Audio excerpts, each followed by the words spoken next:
9 वाजला आपल्याला जायचं सुविधा केंद्रामध्ये. थोडंसं काम होतं. म्हटलं सुविधा केंद्रात जावं, काम करू, मग येऊ.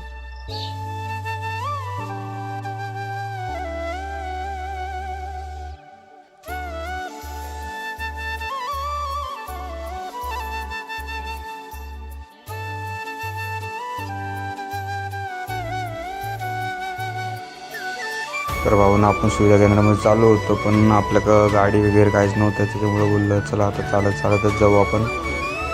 वेगळं चालत मस्तपैकी आपलं ब्लॅक शर्ट वगैरे पॅन्ट टाकून मस्तपैकी निघलो.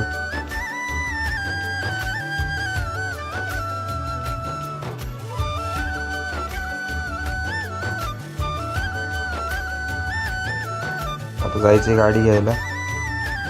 म्हणलं गाडी घ्यायला जाण्याआधी म्हणलं तुम्हाला दाखवतो आमच्या इकडं कसं वातावरण वगैरे असतं.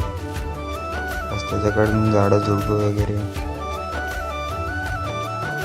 गाडी वगैरे घेतली, निघलो. आई मागून हसायला लागली की हा काय करतोय म्हणून.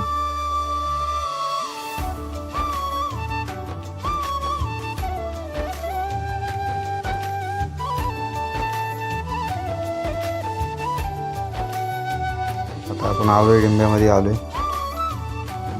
डिंब्यामध्ये आल्यावरती तर डिंबे धरण खूपच जवळ आहे. इथून एक 500-600 मीटर अंतरावरती डिंबे धरण आहे. इथून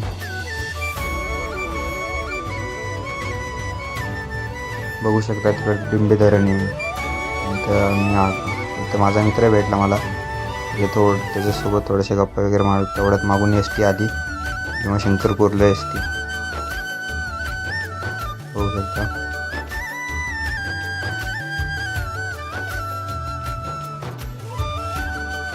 तो मित्र बोलला आणि येऊन गेला. तर खूप मला कंटाळा आला होता. कंटाळून फार मी शांत बसलो होतो. इकडं बघ तिकडं बघ,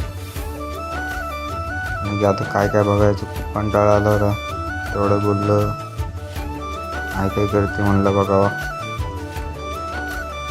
आई इथं बसलेली. आई उठून तिकडे. आईला खूप कंटाळा आला होता आणि त्यांनीच आमचं तिथे 1 तासभर घालवला. आई गेले तिथे विचारायला त्यांना.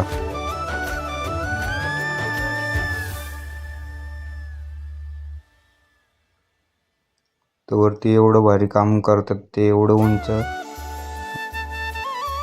वाटून हातात आली. म्हणलं बाबू किती डेंजर, खूपच डेंजर काम आहे. पडलं जीव जायचा एखाद्याचा.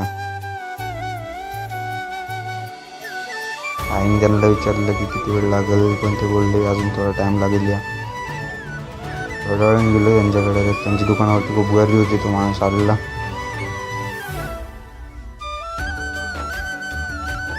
थोडं काम होतं सुविधा केंद्रामध्ये. काम वगैरे केलं, निघलो घरच्या रस्त्याला. बघा आई माझी कशी बसली मागं.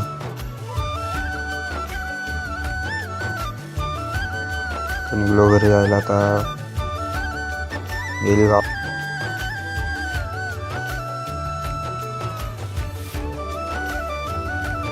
तर आपण चाललो आता घरी. तर भावांनो आजचा छोटासा मिनी ब्लॉग कसा वाटला ते नक्की कमेंट करून सांगा. आणि तुमच्या सपोर्टशिवाय हा व्हिडिओ बनवणं पॉसिबल आहे. नक्की शेअर करा, लाईक करा.